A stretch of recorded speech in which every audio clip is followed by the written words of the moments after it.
Bom, pessoal, vamos lá, começando. Está gravando, tá?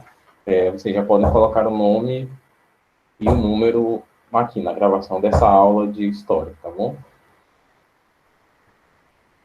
É o seguinte, eu havia deixado com vocês uma atividade das páginas 190, 191 e 192, né? Mais da metade da turma entregou a atividade, né? Mas precisamente 60% da turma entregaram as atividades. Um número muito bom.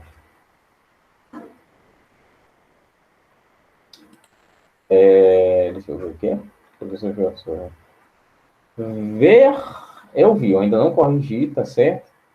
Eu vou fazer daquele mesmo jeitinho, tá? Quinta-feira eu acho que já vai estar, já vão estar todas lá, tá certo? Mas no máximo, estourando, né? Esticando a baladeira, que nem diz o cearense. Sexta-feira, até sexta-feira, todas vão estar lá, tá bem? Foi ruim? Por quê, mulher? Tá dizendo isso por quê? O que que tava ruim? O tema?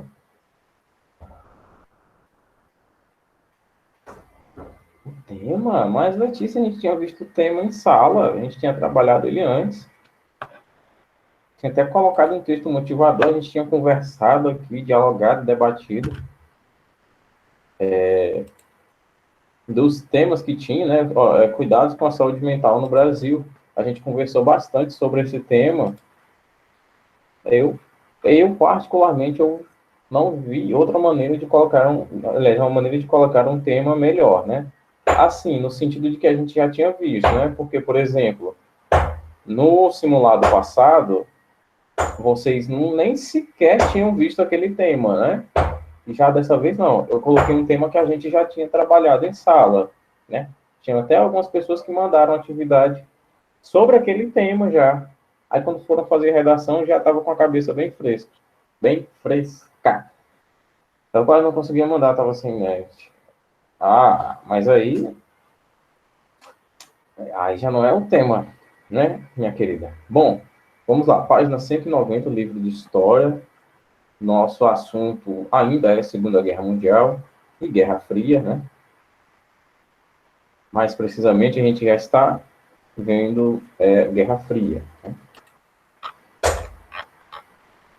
Vendo a doutrina Truman, o Plano Marshall, o Pacto de Varsóvia, e, por final, temos questões sobre esses detalhes, né?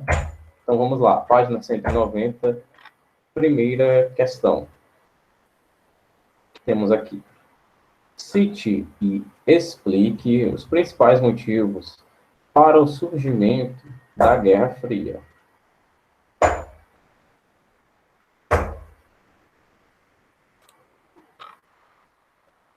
Vamos lá? Alguém quer compartilhar a resposta com a gente? Pessoal, esse é o momento, tá bom?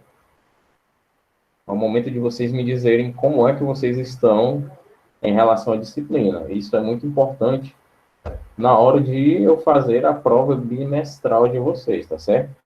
Porque a prova vem, né? A prova vem e ela vai chegar. Mas vamos lá. Assim seja feito à vossa vontade.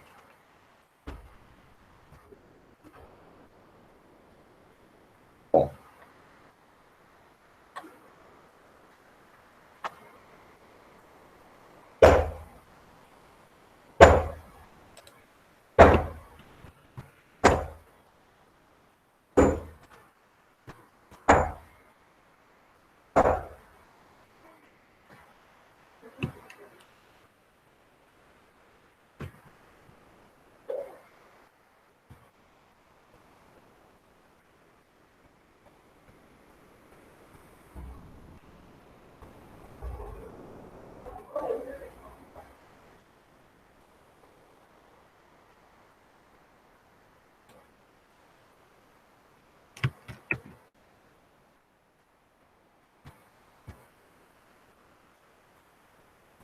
Vou colocar aqui a resposta da primeira questão.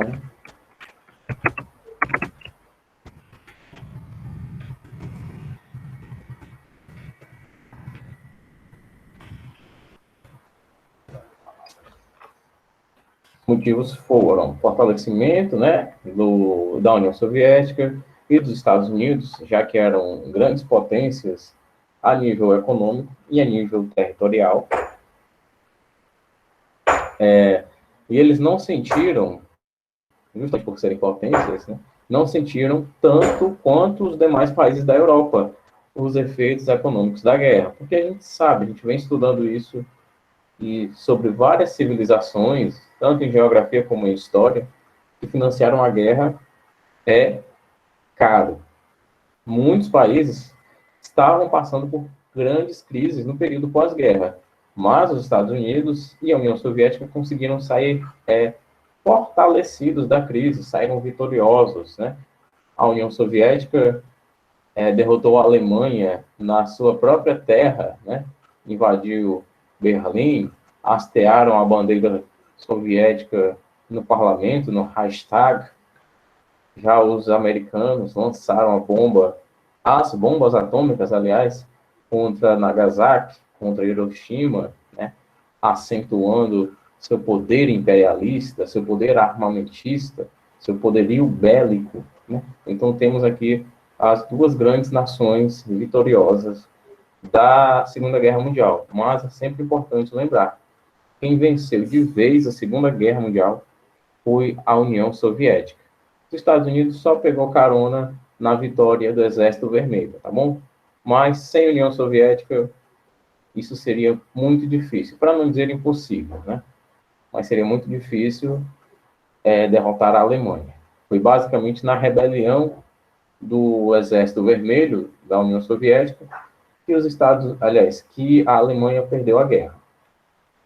Basicamente, quando a Alemanha quebrou o Pacto Germânico Soviético e invadiu a União Soviética. Vindo desse jeito a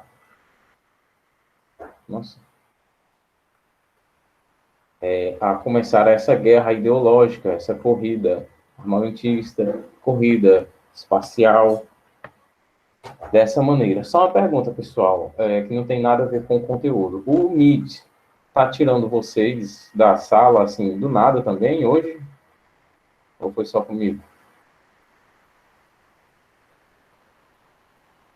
Tipo assim, você está aqui assistindo e você sabe que a sua internet está ok, e do nada ele tira vocês. Isso aconteceu hoje?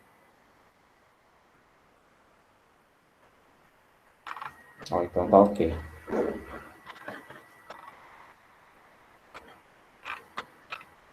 Segunda questão. Comente a relação entre Estados Unidos e União Soviética no período da Guerra Fria, enfatizando seus planos políticos e ideológicos.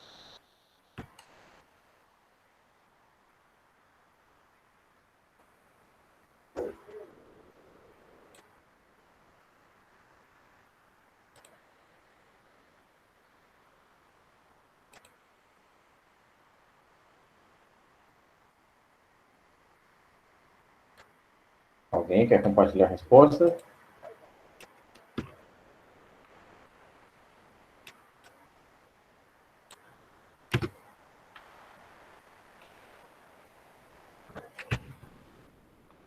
Não, ninguém?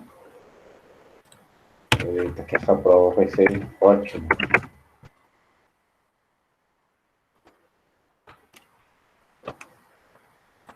Pessoal, vocês respondem tão bem lá no Google Sala de Aula. Não querem responder aqui.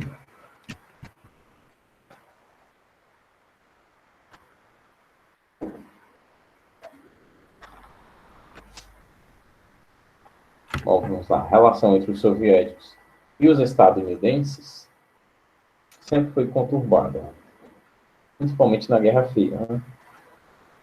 Como a gente já falou, por conta da disputa política, a Guerra Fria era uma guerra, antes de mais nada, uma guerra política, né?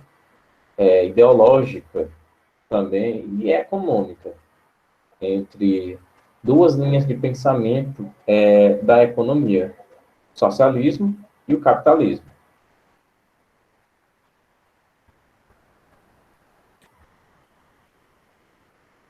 Agora vamos lá. Várias práticas, aliás, desculpa, várias políticas e organizações foram criadas durante a Guerra Fria, tanto por soviéticos quanto por norte-americanos. Analise-as. A doutrina Truman. O que é que foi essa doutrina?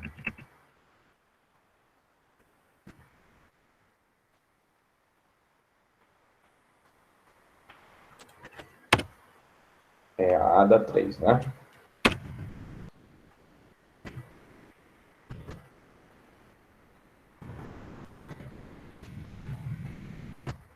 Bom, a doutrina Truman era uma estratégia política, uma estratégia ideológica, que seu criador deu seu nome para essa doutrina, que era Harry Truman, e visava proteger os países capitalistas com alianças e acordos, né, contra o crescimento comunista.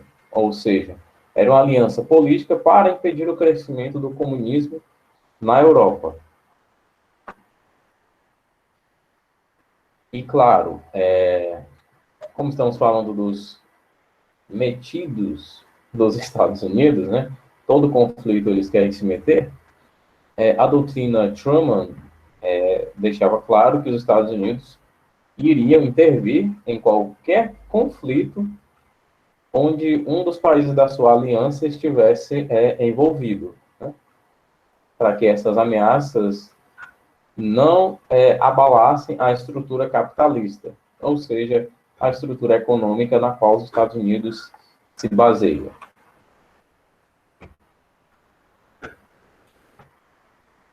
Plano Marshall.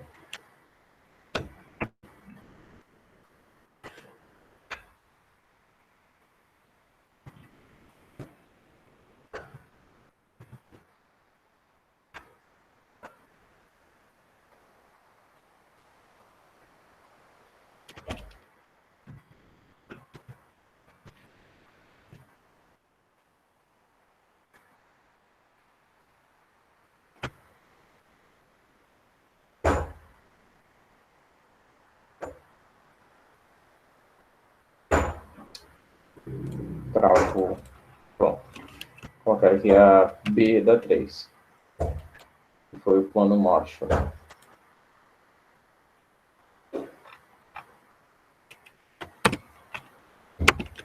Só não confundam plano Marshall com plano ou projeto, né? Mais conhecido como projeto. Projeto Manhattan. Tá?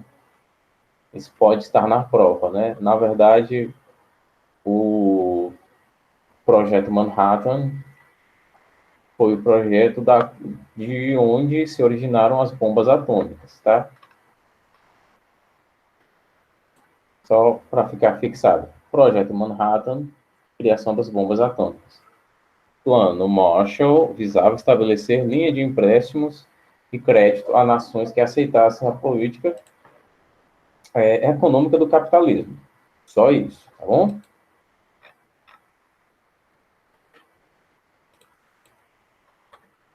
A OTAN, né? A Aliança Militar do Atlântico Norte, que era o que foi e o que será a OTAN. Tomara que seja durante muito tempo. Terceira questão, item C.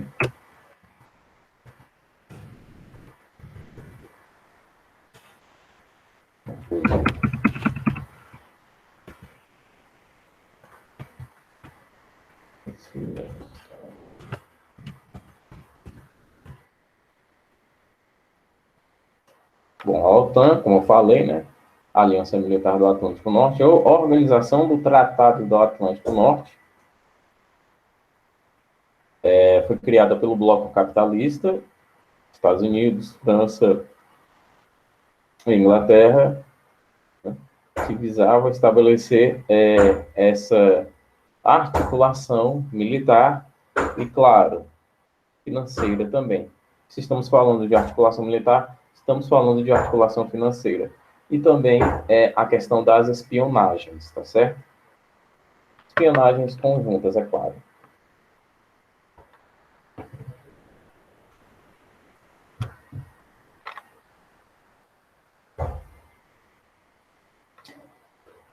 Item D, Pacto de Varsóvia. Pacto de Varsóvia era basicamente a OTAN do comunismo. Buscava estabelecer operação militar para enfrentar o bloco capitalista. A gente percebe que o Pacto de Varsóvia e a criação da OTAN estão em lados opostos, mas são a mesma coisa, né? Uma cooperação militar entre vários países. Terceira questão.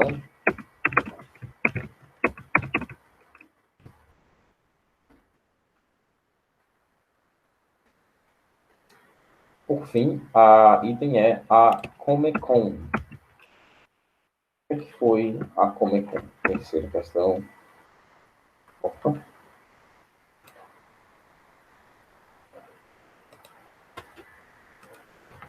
Terceira questão de novo, vamos lá. Item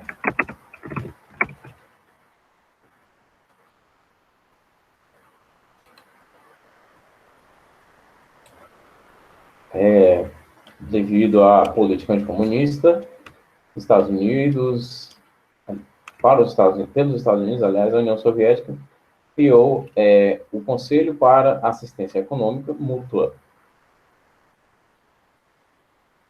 cujo objetivo era empréstimo de recursos para a estruturação de países que fizessem parte do bloco comunista. Bom, atividade corrigida, certo? Agora a gente vai continuar o conteúdo sobre a criação do Muro de Berlim. Vamos lá. A Alemanha, que já tinha sofrido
Certo.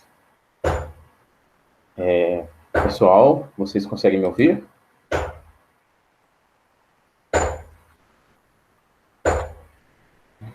Que bom, que bom. Bom, vamos continuar. Desculpem a falha técnica. A gente ia começar aqui na página 192, a criação do Muro de Berlim. Vamos lá, todo mundo acompanhando, tá bom? A Alemanha, que já tinha sofrido fortes sanções após a Primeira Guerra Mundial, também passou por graves dificuldades financeiras após a Segunda Guerra Mundial. Mas quem mais sofria era a população. A Alemanha tinha perdido cerca de 5 milhões de pessoas. A economia estava destruída. A indústria bélica, sua principal atividade, estava proibida de funcionar. O pagamento de milhões de dólares atingiu em cheio sua economia. O Estado alemão estava numa situação difícil, porém mais do que merecida. Mas o que marcaria a história da Alemanha pós-guerra seria a divisão de Berlim em 4 partes, que duraria décadas. Essa divisão territorial em 4 áreas de influência representava a própria divisão do mundo entre as duas superpotências, Estados Unidos da América e União das Repúblicas Socialistas Soviéticas. A partir de 1949, a Alemanha passou a ser formada por 2 territórios: a área capitalista, sob a influência dos Estados Unidos, chamada República Federal da Alemanha, e a República Democrática da Alemanha, criada pelos soviéticos, mais conhecidas como Alemanha Ocidental e Alemanha Oriental, respectivamente.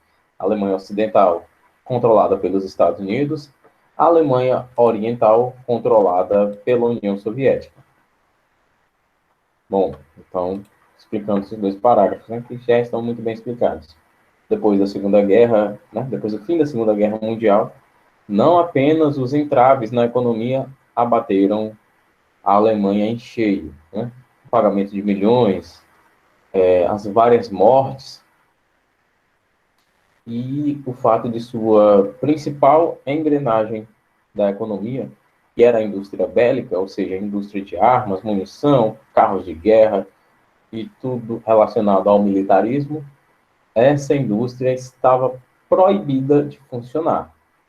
Por lei internacional, a Alemanha teve suas fábricas de arma fechadas. E depois, as superpotências vencedoras da guerra dividiram Berlim em 2. Né? Dividiram não apenas Berlim, né? Dividiram a Alemanha em 2. A Alemanha Ocidental, controlada pelos Estados Unidos, e a Alemanha Oriental, controlada pelos soviéticos. O desenvolvimento econômico das 2 Alemanhas ocorreu de forma distinta. A parte que estava sob domínio dos Estados Unidos, mais ao ocidente, era mais desenvolvida.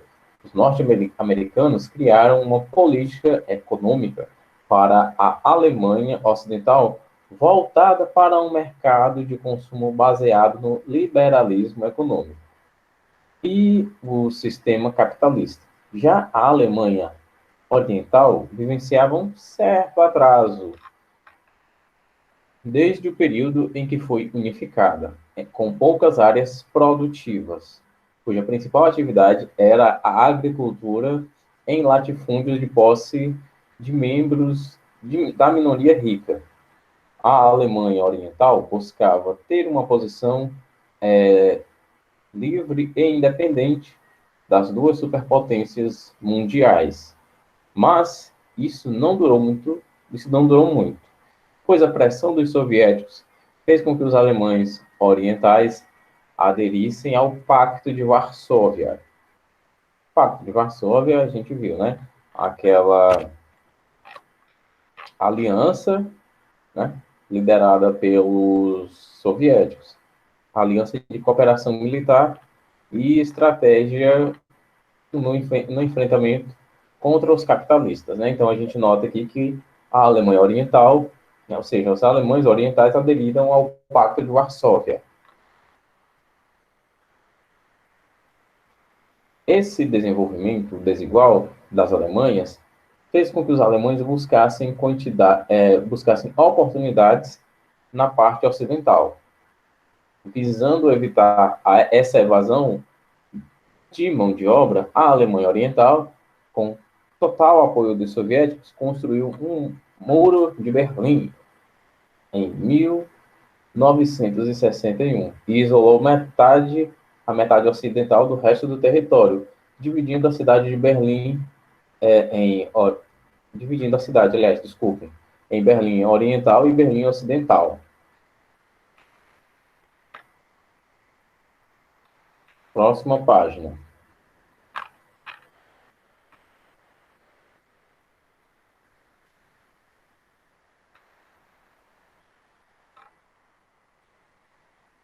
É interessante esse quadro rosa aqui.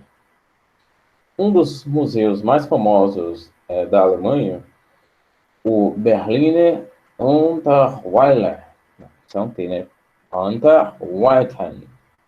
Na verdade, foi construído para ser um bunker, ou casamata, uma fortificação militar que, em vez de ficar acima da superfície, é construída no subterrâneo, por dentro da terra. O bunker alemão foi criado na região de vinhedos do Vale do Ar, com o objetivo de proteger informações sobre a Alemanha e pessoas do governo, como presidentes, governantes, chefes militares, juízes e outras pessoas importantes no processo para a reconstrução política e econômica da Alemanha. O bunker possuía 19 quilômetros de túneis, 188 mil metros quadrados, e podia abrigar cerca de 3.000 pessoas. Era formado por escritórios, cantinas, hospitais e consultórios dentários. Era uma verdadeira cidade subterrânea, que teve sua construção iniciada em 1960, visando se proteger de possíveis ataques nucleares. Toda a história e a vida de um povo estavam guardadas nesse bunker.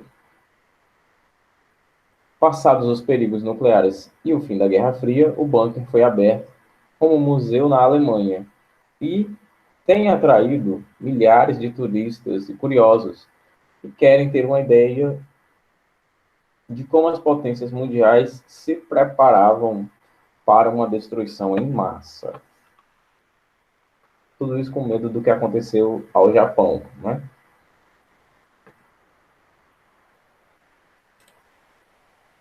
Agora sim, Revolução Chinesa. A China sempre foi um país que despertou o interesse de outras nações pelo mundo. Britânicos, japoneses, franceses, russos disputavam seu mercado, pois, além de uma população gigantesca, tinha uma forte produção, com destaque para suas especiarias e porcelana. Também desenvolveu técnicas e tecnologias de navegação, que até hoje surpreendem a humanidade, com destaque para o astrolábio e a bússola. A pólvora também foi uma invenção chinesa. Mesmo com todo esse desenvolvimento e força econômica, os chineses evitavam, de todas as formas, o contato com outras nações, pois se julgaram mais desenvolvidos culturalmente e não se interessavam por nada que era produzido no Ocidente, principalmente por ingleses. E pessoal mais arrogante, né? Ou não, né?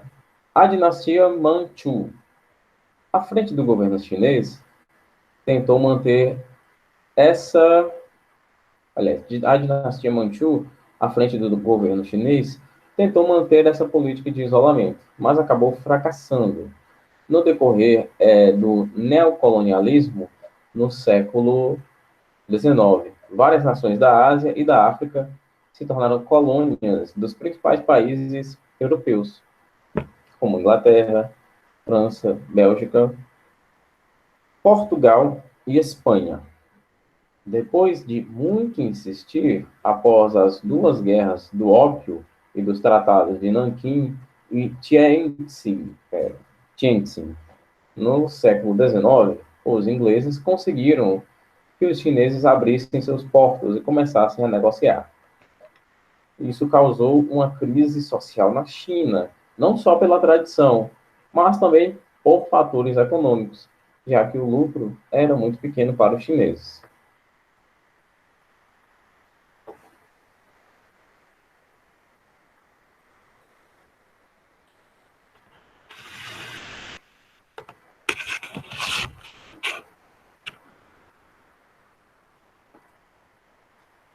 Diante da dominação econômica dos ingleses, a sociedade chinesa começou a exigir da dinastia Manchu um posicionamento que defendesse a soberania da China. Isso não aconteceu, o que levou ao surgimento de dois grupos políticos de oposição: o Kuomintang, Partido Nacionalista, liderado pelo médico Sun Yat-sen, e depois Chiang Kai-shek, e o Partido Comunista Chinês, PCC, liderado por Mao Tse-tung. Eles dominaram a China em momentos distintos, com rivalidade que levou a graves embates. Lembrando que isso aí a gente já deu uma olhadinha, né?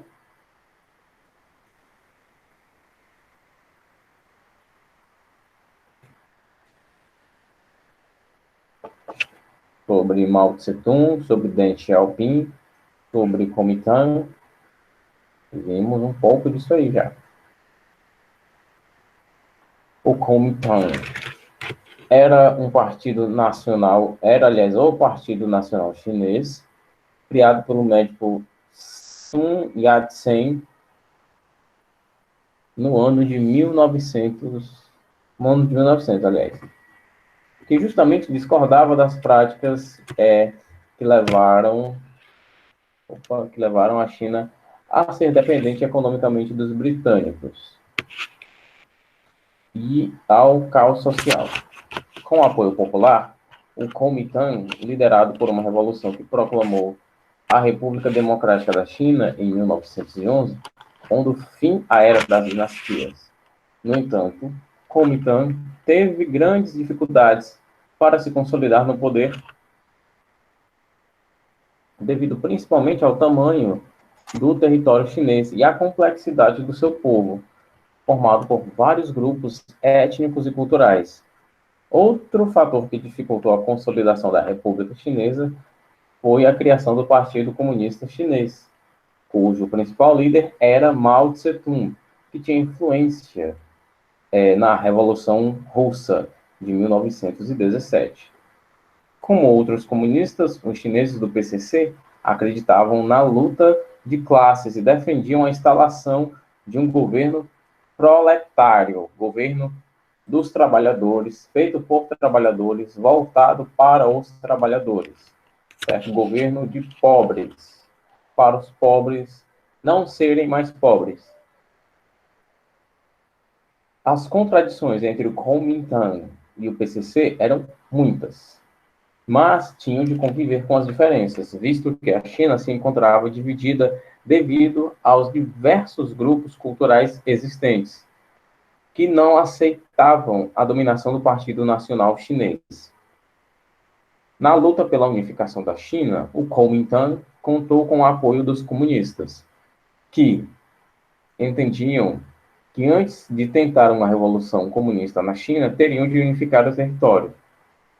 Esse processo ocorreu em 1925 e 1928.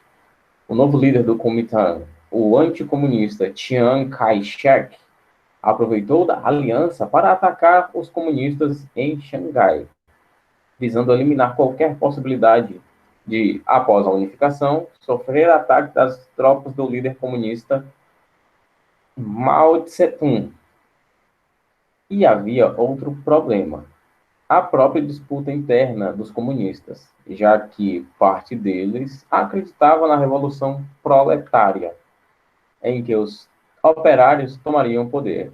Mao Tse-tung defendia que a revolução se daria nos campos.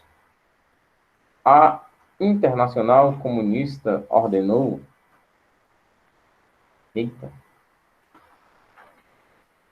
acho que está na hora, né? Ordenou que os operários atacassem, mas não foram logo derrotados. Enquanto isso, Mao Tse-tung se refugiou com suas tropas no campo e organizou uma guerrilha para lutar contra as tropas de Chiang Kai-shek. Bom, pessoal, infelizmente a aula está acabando. Todo mundo pôs um nome, né? Eu acredito que todos puseram um nome. Bom, tio Carlos vai ficando por aqui. Lembrando da importância desse assunto nas nossas provas bimestrais, tá bom? Um abraço em todo mundo. Amanhã a gente se vê com produção textual, tá certo? Tchau, meus queridos. Fiquem com Deus.